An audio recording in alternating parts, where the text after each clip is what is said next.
just by walking into the school, you don't lose your rights to free speech.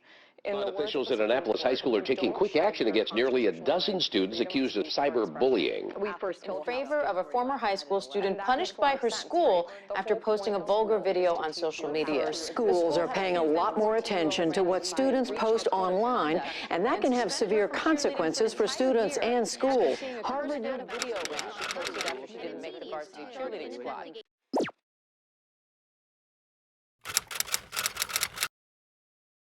Change is inevitable.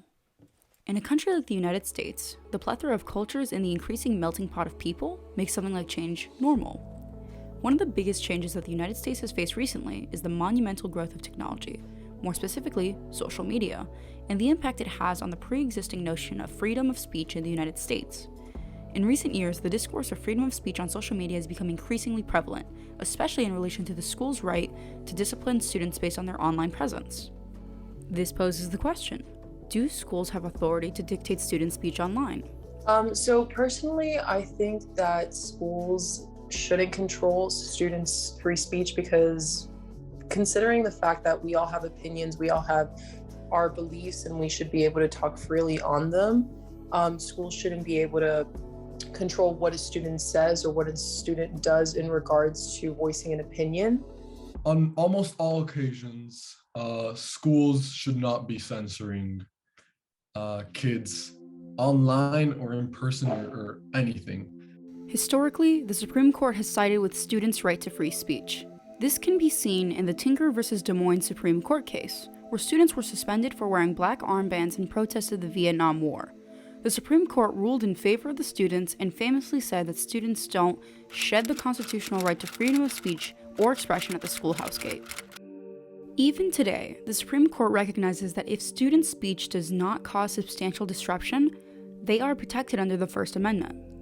This can be seen in last year's example of Mahoney Area School District versus BL, where a rejected cheerleader posted a vulgar rant on Snapchat and faced a suspension.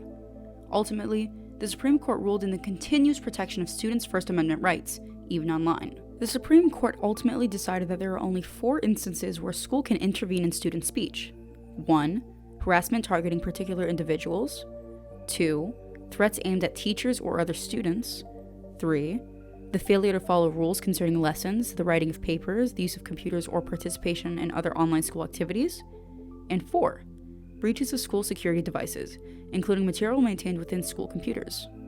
This is because the Supreme Court recognizes that public schools are nurseries of democracy.